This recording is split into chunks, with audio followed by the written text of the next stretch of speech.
si vous regardez les photos ça. Ok, et puis longueur manche là. Ok, nous parti. Donc à partir des manches de base là, donc moi pour déterminer partie botte là et puis le reste longueur manche là. Ok, donc pour ça, botte là dépend de vous-même. Ok, botte là dépend de vous-même, des longueurs vous-même. Par exemple, là, si vous faites manche là arriver sur un poignet ou bien petit place plus bas, donc au cas où, dans le cas ça, je fait 11 cm. Ok, 11 cm. Donc dès là, moins 11 cm dans la manche là.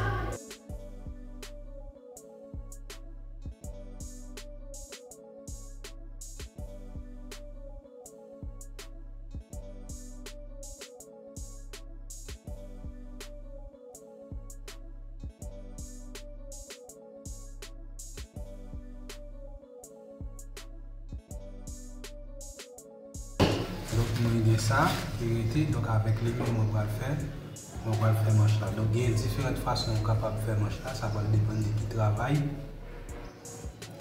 ou milieu.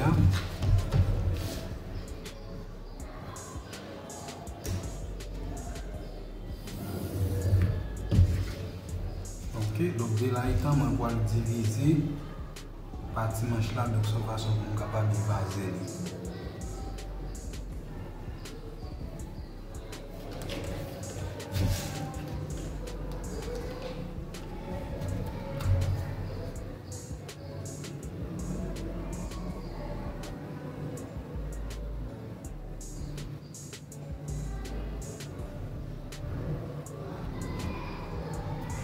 Cinq.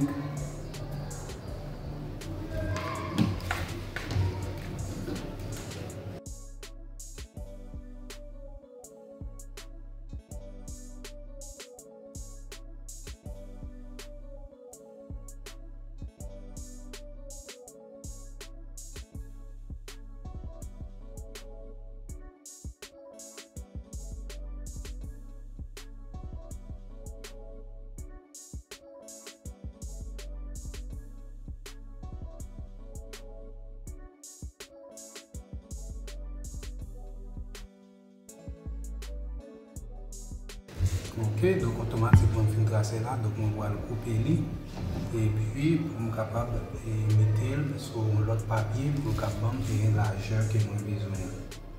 Donc à noter que il y a plusieurs façons capable de faire manche là, bien que capable de faire pour pas mettre fond sans lait. Ok, donc dans capable là, on va mettre fond sans lait, donc dans un côté dans ça, on va l'ouvrir. Ok, on va l'ouvrir de façon que nous avons plus d'espace pour capable de faire fond là. Ok.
Ok, donc on prend contour manche maintenant. Ok, on prend contour manche là. Généralement, sortir là pour arriver là, c'est presque même mesure, donc on ne peut pas prendre trop serré. Voilà.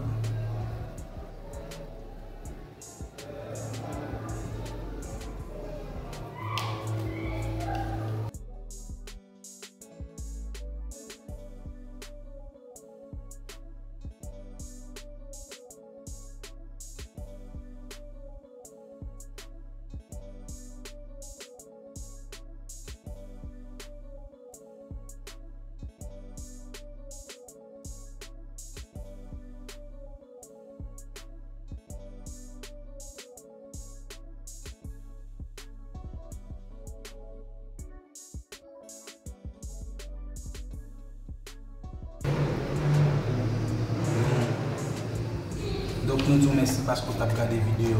Donc on est au cas une question, ou cas quitter un commentaire pour dire nous soit apprécié la vidéo ou bien si vous avez une autre question par rapport à la vidéo. Donc nous sommes toujours contents pour nous capable de répondre. Bye bye, à la prochaine pour une autre vidéo.